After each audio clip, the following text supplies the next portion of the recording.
Hello and good morning students. Welcome back to my channel science hub. आज मैं लेके आया हूँ class 9 chapter 3 atom and molecules की चार्ज वाली टेबल याद करने की ट्रिक और कैसे हम कंपाउंड बनाएंगे इस ट्रिक से। ठीक है, तो ये टेबल आपकी बुक में बनी हुई है, फिगर टेबल 3.6 है ये। इसके अंदर क्या है, आपके पास वैलेंसी के हिसाब से चार्ज दिए गए हैं। जैसे का वैलेंसी 1 होगा उसका चार्ज +1 होगा, -1 भी हो सकता है। जैसे सोडियम का Na+, potassium K+, silver Ag+, copper Cu+, magnesium Mg2+, calcium Ca2+, zinc Zn2+, iron 2 Fe2+। तो आयरन देखो, अगर आप 2+ में भी मिलेगा आपको, 3 में भी मिलेगा। ठीक है, कॉपर भी दोनों में मिल रहा है, फर्स्ट और सेकंड लिखा हुआ है। ठीक है, ऐसे hydrogen H+, hydride H-, chlorine Cl-, bromide Br-, iodide I-, oxide O2-, sulphide H2-, nitride N3-। ये जो ग्रुप होता है ये पॉलीएटॉमिक आयंस होता है, इसको याद करना बहुत इंपॉर्टेंट है। इस पे से बहुत आएंगे सवाल बनाने को आपको। एमोनियम NH4+ होता है, हाइड्रोक्साइड OH- होता है, नाइट्राइड NO3, हाइड्रोजन कार्बोनेट है, ये पूरा एक ही साथ है, HCO3 होता है। ये कार्बोनेट CO3 होता है, क्योंकि हमने यहाँ पे भी देखो कार्बोनेट में CO3 ही यूज़ किया है। सल्फाइड सल्फेट SO3 और SO4 होता है, ये चार्ज दोनों में 2- ही है। फोस्फेट का PO4 होता है। तब ये चार्ज हम याद कैसे करेंगे, पहले हम देखते हैं +1 चार्ज कैसे याद करेंगे। तो +1 चार्ज की ट्रिक है, नाना के आगे कुछ नहीं है। ठीक है, नाना के आगे कुछ नहीं है। इससे क्या बनेगा तुम्हारा Na, फिर KAg, Cu, NH4, H। अगर आप देखो तो इन सब में ही आपका, इन सब में और इस H में और इस NH4 में, इन सब में कौन सा है, +1 चार्ज है। +2 के लिए कोई ज़रा फिर मांगो कार, कोई से Cu, ज़रा Zn, फिर से Fe, मांगो से Mg, कार से Ca। ठीक है, फिर आते हैं हम +3 चार्ज पे। +3 पे हमारा अल्फ़ी, एल्यूमिनियम और फेरस, बस इन्हीं दोनों पे होगा हमारा, एल्यूमिनियम और फेरस पे +3 चार्ज। ये हमारे +1 चार्ज करने की ट्रिक है। -1 चार्ज कैसे होगा, अगर किसी भी सिंबल में एटलीस्ट एक स्ट्रेट लाइन बन रही है। जैसे -1 में अगर तुम देखो तो हाइड्राइड में भी यहाँ स्ट्रेट लाइन बन रही है, Cl में L स्ट्रेट लाइन है, Br में B में स्ट्रेट लाइन बन रही है, आयोडाइड में I में बन रही है। ठीक है, अब यहाँ अगर हम देखें तो H में बन रही है, N में बनेगी, यहाँ पे H में बनेगी। तो इन सब में स्ट्रेट लाइन बन रही है सिंबल में, इसलिए सबका -1 चार्ज है। -2 में जितने भी सिंबल हैं सारे कर्व होने चाहिए, एक है तो एक, बोथ है तो बोथ। जैसे देखो यहाँ पे O कर्व होता है, SV कर्व होता है, CO दोनों कर्व हैं, S और O दोनों कर्व हैं, SO और O दोनों कर्व हैं, तो इसलिए इस सब में 2- चार्ज है। -3 में सिंपल ट्रिक है, पियोन, PO4 और N होता है, बस PO4 और N में होता है -3 चार्ज।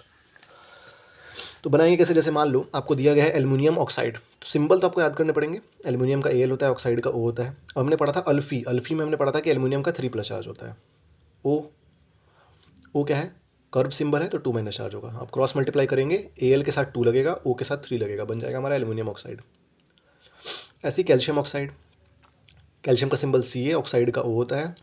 कैल्शियम, कैल्शियम हमने कहाँ पढ़ा था, कोई ज़रा फिर मांगो कार, तो 2+। और ऑक्सीजन अभी हमने पढ़ा कि कर्व होता है।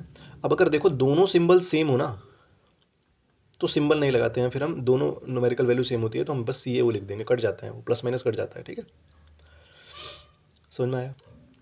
याद रखेंगे हमेशा इस साइड में, यानी कि हमेशा लेफ्ट साइड में हमेशा प्लस चार्ज आएंगे सब में, कभी भी आप बनाओगे तो ये भी एक ट्रिक याद कर लेंगे आपकी, प्लस चार्ज आता है लेफ्ट साइड में और इसमें नेगेटिव चार्ज आता है। तो आप प्लस और माइनस वाले से भी ऐसे याद कर सकते हैं। अब हम देखते हैं सोडियम नाइट्रेट। सोडियम का Na चार्ज होता है, नाइट्रेट का NO3 होता है, ये पूरा NO3 इसका सिंबल है। चार्ज हमेशा ऊपर लगता है ना, तो देखो यहाँ पे NO3 सिंबल है, पूरा चार्ज ऊपर लगा हुआ है इसके। ठीक है, तो इसका हमने याद करा था, नाना क्या है कुछ नहीं, 1+। NO3 में हमने करा था कि अगर एक भी स्ट्रेट लाइन मिल गई तो N पे स्ट्रेट लाइन मिल रही थी, इसलिए 1- चार्ज है। अब ये दोनों +- में ही है और 1 1 है, इसलिए हमारा कट जाएंगे और NaNO3 हमारा फॉर्मूला बन जाता है। लेकिन अगर पॉलीएटॉमिक आयन में ऐसा कुछ आ गया कि जैसे कैल्शियम हाइड्रोक्साइड हम बना रहे हैं CaOH, तो Ca का चार्ज है 2+, कोई ज़रा फिर मांगो कार, OH में एक स्ट्रेट लाइन बन रही है H पे, तो इसलिए 1- हो जाएगा। देखो 2- चार्ज के लिए दोनों ही कर्व होने चाहिए, याद रखेंगे आप। यहाँ पे दोनों कर्व नहीं हो रहे हैं, यहाँ पे भी दोनों कर्व नहीं हो रहे हैं, OH में भी और NO3 में, इसलिए याद रखेंगे इस चीज़। ठीक है, 1- हो गया। अब अगर इसमें कभी भी पॉलीएटॉमिक आयन हमें बनाना होता है, तो पॉलीएटॉमिक आयन में जब हम लगाते हैं ना कोई नई वैल्यू, तो उसमें ब्रैकेट जरूर लगाना पड़ता है। अभी सारे पॉलीएटॉमिक आयन है, इन सब में हमें ब्रैकेट लगाना पड़ेगा। जैसे यहाँ पे OH का पॉलीएटॉमिक आयन था, तो OH के आगे में क्या, क्रॉस मल्टीप्लाई में 2 लगाना है, तो इसलिए मैंने ब्रैकेट के बाद 2 लगाया है, ये याद रखेंगे। एक और एग्जाम्पल देख लेते हैं, एमोनियम सल्फेट। अब ये दोनों ही पॉलीएटॉमिक आयन है। NH4 का क्या होता है, नाना के आगे कुछ नहीं, तो नहीं में 1+ आएगा। SO4 दोनों ही कर्व हो गए तो 2- आएगा। तो NH4 के आगे क्या लगाएंगे, हम 2 लगाएंगे। SO4 के आगे हम क्या लगाएंगे, 1 लगाएंगे। तो 1 तो हम लिखते नहीं है, इसने नहीं लिखा, लेकिन जब हम NH4 के आगे 2 लगा रहे थे तो हम ब्रैकेट में लगा रहे थे, क्योंकि पॉलीएटॉमिक आयन में ब्रैकेट में ही लगता है, याद रखेंगे ये बात आप।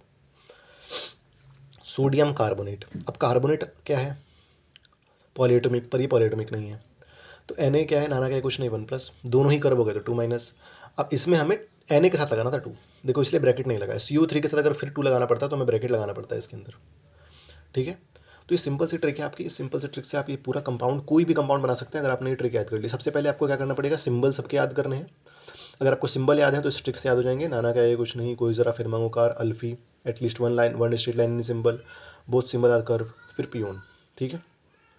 और हमेशा +1 चार्ज रहेगा लेफ्ट साइड में और -1 रहेगा राइट साइड में।